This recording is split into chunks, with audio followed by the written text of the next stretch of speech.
the section of 20 of the Freezing Assets of Corrupt Foreign Officials Act, statutory review of the Act, and I'd just like to welcome our two witnesses today. We've got Garry Kasparov and we've got Erwin Kotler. I don't think either need any kind of introduction, but I do want to welcome both of you here today.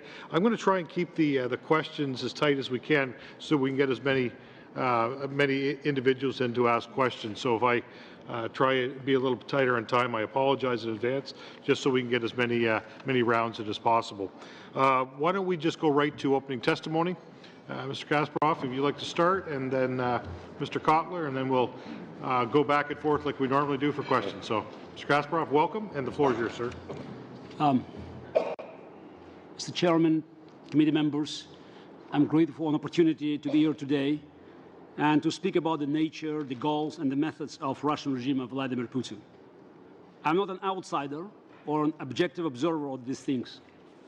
No one can be or should be objective about repression, torture, murder, and war. We do not owe Putin's victims objectivity. We owe them the truth. Vladimir Putin is about to celebrate 17 years of uninterrupted, unchallenged power in Russia. He was elected in year 2000 after being handpicked by Boris Yeltsin, and that was the last meaningful vote Russia ever had. Democracy in Russia has been systematically destroyed, along with every other aspect of civil society that might challenge Putin's hold on power. Do not speak of Putin's supposed popularity to uninformed Russia. A popular leader does not need to fake elections or destroy the free media or jail critics or kill opposition leaders. Status that is artificially fashioned by 24-hour propaganda, repression of all dissent, and the elimination of all rivals is not approval. It's acceptance. In the first years of Putin's rule, he was relatively weak, and he still needed friends abroad. He made very good use of G8 membership, even as he cracked down at home.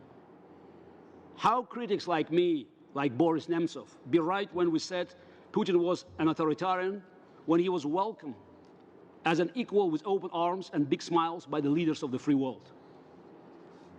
The social contract Putin had with the Russian people was that he would create stability in exchange for our freedom. As oil prices fell, Putin was forced to renege on that contract. Hundreds of thousands of Russians marched in 2011, 2012 in the streets to protest election corruption and economic failure. Putin's answer, as we all know, was repression, propaganda, and war.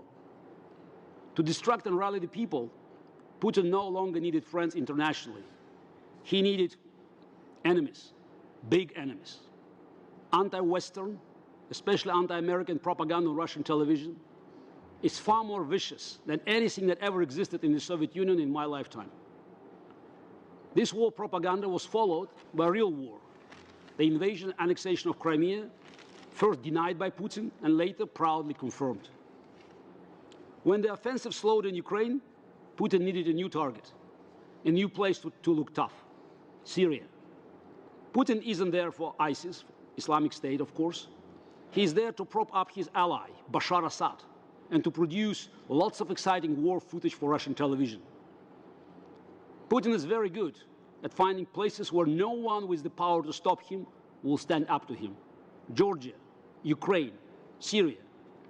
The danger is that he may eventually misjudge where he can go because he has encountered so little resistance so far.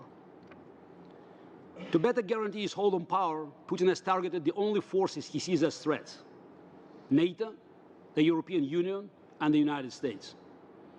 Putin has worked actively for years to undermine the unity of the free world with propaganda and by supporting politicians who share his goals. Putin's machine supports movements like Brexit, far-right groups like those of Marine Le Pen in France and Golden Dawn in Greece, and potential agents of chaos like Donald Trump. Now Italy is on the brink.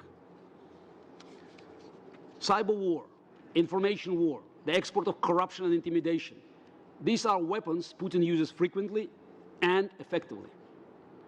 Something must be done, and soon, because the price of stopping him will only continue to rise. Putin cannot go back to being friends. His power in Russia depends on eternal confrontation. There is no common ground, and seeking it only wastes time and further emboldens him. The language of appeasement is comforting and politically convenient domestically, but it has always failed to stop foreign dictators, and it will always fail.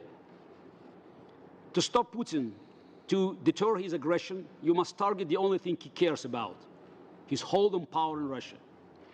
The best way to target Putin's power is to take aim at his agents and cronies, those who wield the levers of power and who benefit the most from Putin's rule.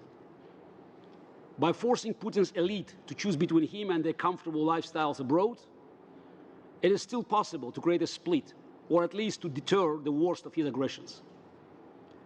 The individuals who can influence Putin must be targeted, or there can be no effective deterrence. Putin doesn't care about the Russian people, the Russian economy, or the image of Russia abroad. I repeat, he does not care. Dictators don't ask why. They only ask why not. Deterrence is the answer. Very strong penalties must be ready and widely known. Deterrence is difficult because its fruits are not apparent. If it works, nothing happens. To those who say the sanctions have not worked, can you say what Putin might have done without them in place? Or say why he worked so frantically to have them repealed? 10 years ago, when I would give testimony like this, I was told that Putin was a Russian problem. I said yes, but unless he's contained, soon he will be a regional problem, and then he will be everyone's problem. Today, Putin is in Ukraine, in Syria, meddling in American elections, waging global cyber war, sponsoring fascists across Europe, and spreading fake news and propaganda worldwide. The alternative to appeasement is not war. It is deterrence.